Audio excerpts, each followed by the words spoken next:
Hey man, this is Chris of PhoneCats. In this vid, we're doing more Magic the Gathering card analysis. It's just me like reading what they are, basically. This one's Yeva's Ancient Wilds deck. It's this crazy green combo thing.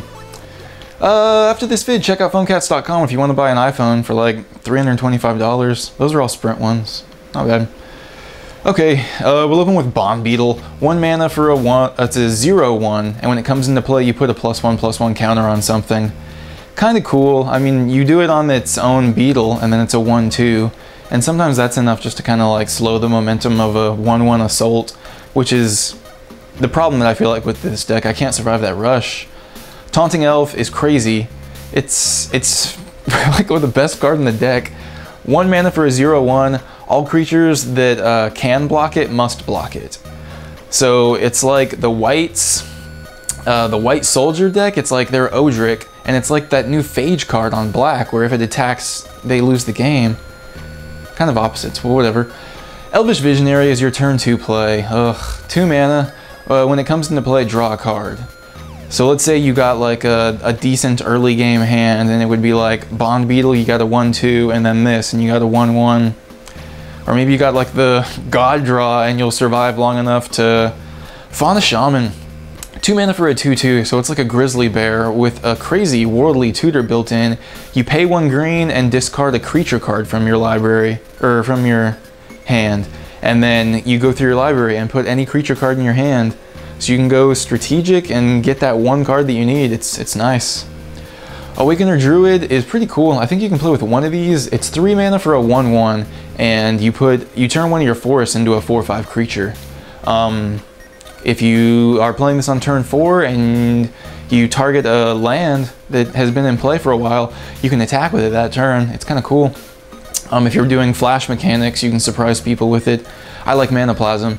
3 mana for a 1/1, and whenever you play a spell, whatever the converted casting cost is, Mana Plasm gets +X/+X. So, I don't know, maybe it's just because I like Garruk's green deck with those things that get +1/+1 for each forest, but if you're playing cards every turn consistently, this thing just grows every turn. Beast Within is control. You destroy target permanent, and they put a 3/3 beast into play. You can kill some of your own stuff before, you can kill their lands, which is neat. I've had someone Beast Within the creature that I got from when they Beast Within me. It was weird. Okay, this Carven Carotid thing is pretty cool. 3 mana for a 2/5. It's a wall, basically. It can't attack, and when it comes into play, draw a card. With some of the bounce mechanics, you can be playing with the draw card stuff, but we'll get to that. Eternal Witness, 3 mana for a 2/1. When it comes into play, take anything from your graveyard, 1 card, and put it back in your hand. If you do this for a natural order, people are going to get so mad. We'll get to that too. Thornwield Archer, I hate the old art, or the new art. I don't even know what that is. I just find it really displeasant. Is 2 mana for a 2/1 with Reach and Death Touch, so it can block anything with flying and then it dies. It's threatening late game, and it's nice on turn 2. Stinger Flinger Spider is 5 mana for a 2/5 with Reach. When it comes into play, kill a creature with flying. I think this deck doesn't have a whole lot of things to deal with flying, so this is nice. I mean, people talk about flashing that in and surprising people, but I mean, that's like such late game. I have trouble lasting that long. Spawnwraith is a new card that you can get if you keeping up with these unlock codes. 3 mana. I don't know if those stats are accurate on that card. It says 2/2 trample, and whenever it deals combat damage, you put a clone of this thing into play. It might have different power and toughness. I don't know what was going on there. Wood Elves. This is like one of the consistent turn 3 plays. Ugh. 3 mana. When it comes into play, search your library for a forest and put it into play. Okay, so it's not tapped, which is kind of cool and gives you a little leeway room, and it's a 1/1. But if you're doing that draw card elf on turn 2 and then this on turn 3, it's just so sluggish. Erratic Portal is where the bounce stuff comes into play. A lot of people prefer this over the Prima Docs, where, I don't know, we'll get to that later. You pay 1, return target creature to its owner's hand unless they pay 1. When you do it to your own stuff, it's intentional. It'll have your opponent playing cards 1 turn late for the entire rest of the game. and it messes with their mind.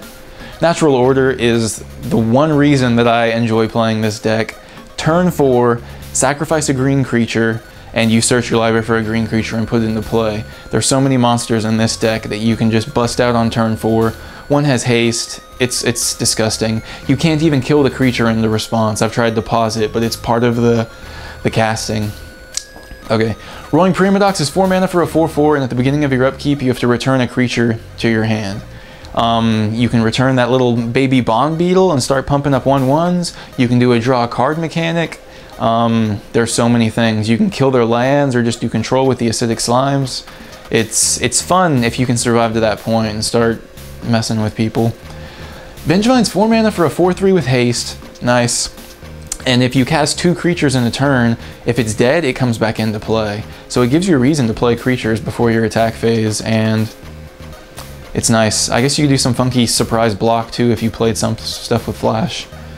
Okay, Wolfbriar Elemental is something that you do not want to cast when you hit 4 mana, because every time that you kick it and pay 1 green, it comes into play with a 2/2 wolf. There's so many wolves. If you're bouncing this card around with a portal or something, it's going to get insane. Yeva's 4 mana for a 4/4 with flash, so that's nice. And then all green creatures get flash, so that's cool. It's hard to turn it down. Sometimes I sub it out for other stuff, but 4 mana for a 4/4 is nice. And then the flash surprise for the rest of the game is something that they have to constantly have on their mind. Okay, Acidic Slime, Death Touch, keep that in mind. But the main thing is when it comes into play, destroy target artifact, enchantment, or land. And you can start lighting up people's lands. You can play that on turn 4, I think, if you do that nice elf that does the forest grab. But now we're starting to talk in this world to where like people aren't attacking you or there's not really anything going on your opponent's side. Okay, the Soul of the Harvest is a new one. 6 mana for a 6/6 trample. Whenever a non-token creature enters the battlefield under your control, draw a card. So it's kind of like that Garruk's Pack Leader, but for anything that's not a token. That's cool. I like this worm. 7 mana for a 7/7 trample. When it comes into play, if you have less than 7 life, you go to 7. And then you can't go below 7. I don't know if this card is better than everyone else thinks, right? You don't die. I've had people like, they can burn you for infinite or attack you and you can just not block. It's crazy. It's like I don't lose card. Here's the Trampler, or the haste one. Guy's Revenge, 7 mana for an 8/5 with haste. It can't be countered and it can't be targeted by non-green stuff. So it can still be like Beast Within, but that's such like a thing. A lot of people go for this Pekla Worm, Palaka Worm with their Natural Order. It's 7 mana for a 7/7 trample. When it comes into play, you gain 7 life, and then when it dies, you draw a card. It's when it's put into a graveyard, so you can't do any like bounce stuff to draw cards, but I think just the gain 7 life thing is what people find appeasing. This Terastodon is funky. 8 mana for a 9/9, no trample though. And when it comes into play, you basically do 3 Beast Withins, if I'm not mistaken. You remove 3 permanents, non-creature permanents, and then put 3 3s. So you can light up all your opponent's lands and give them 3 3s, or you can do it to yourself and just have an army. I don't like this Herd Gnar, but I think other people do. It's 4 mana for a 2/2. And whenever another creature comes into play under your control, it gets +2/+2. I've never really thought that if you play an absurd amount of creatures and then it brings into a Vengevine, I don't know, that could be like a cool little setup, but it sounds kind of fluky too. Yeva's Force Mage, this could be cool to bounce, but I don't like it. 3 mana for a 2/2, and when it enters the battlefield, target creature gets +2/+2. So, I don't know. I mean, if you want to not end up drawing cards with your little, so many draw card ones. Ambassador Oak is 4 mana for a 3/3, and when it comes into play, you put a 1/1 green elf. I'm not playing with it. I think it just seems like filler, or just one of the cards that was in the deck initially that when you get unlocks, you're just kind of like subbing it out. I turned down this Briar Pack Alpha, but I don't know, it seems kind of pro at the same time. It's 4 mana for a 3/3 with flash, and when it comes into play, you do a +2/+2. I don't know. Part of me feels like it's just like the higher version of one of the cards that we just covered. And then at the same time, you can do it on your opponent's turn and then have a 5/5 surprise blocker. But It's not really a surprise if you know all the decks, like it's obvious. Momentous Fall is kind of neat. 4 mana, you sacrifice a creature, and then you draw cards equal to the power and you gain life equal to the toughness. It's something that you want to do when your dude's dying, so if they're like terroring your creature and killing it or burning it, in response to that, bam, I'm going to gain a whole bunch of life and draw like 6 cards.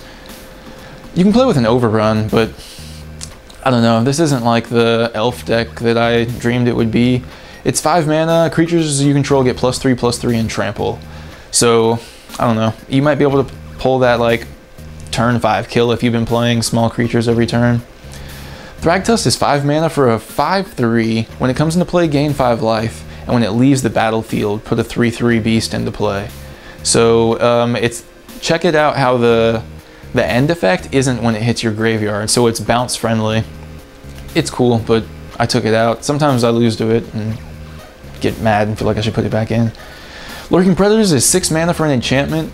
Whenever an opponent casts a spell, flip the top card of your library up. If it's a creature, you can throw it into play. Otherwise, you have the option of putting it on the bottom. So when it's late game, if you play one of that, you pretty much end up sifting through your deck faster, but I'm not playing with it right now. It's kind of a nice card though. I don't know, I'm iffy. Primordial Sage is 6 mana for a 4/5. Whenever you play a creature, draw a card. It's nice. In this deck though, for 6 mana, you're hitting those big 6/6 and up tramplers. Here's another enchantment you can go for, Wild Pair. Whenever you play a creature from your hand, that's kind of a specific about it, you can root through your library and either grab a clone of the same creature or anything that has the same combination power and toughness. It's cool. Most of the time I end up just grabbing a clone or something super situational, but I don't know. I feel like this deck might not have enough killing power. Wormweaver Coil is 6 mana. Enchanted creature gets +6/+6, and then need be later you can tap 3, sacrifice the coil to put a 6/6 worm into play. I wish the worm had trample, but it doesn't. Gigantomancer is this new funky unlock card you can get. 8 mana for a 1/1, so kill me! But you can pay 1 colorless and target creature becomes a 7/7 until end of turn. So, I don't know, if you have more than 8 lands in play, you can cast this and then bop out some 7/7s and attack with them. And we're getting towards the end of the deck. 10 mana, Primal Surge, exile the top card of your library, you show it. If it's a permanent, you put it into play, and you keep doing that for as long as you want. But, I don't know, if you're playing a deck with creatures, I've done this and not had enough killing power until I hit a Taunting Elf and was just like, oh god, I love these elves. Decree of Savagery is another high casting cost. It's 9 mana. You put 4 +1/+1 counters on 1 creature. It has cycling for 3, and then when you cycle it, no, cycling for 6, god that's high. But when you cycle it, you can put 4 +1/+1 counters. I think I may have read that wrong. The text was blurry, whatever. I don't know why this is at the end, but right now I'm not playing with Giant Growth.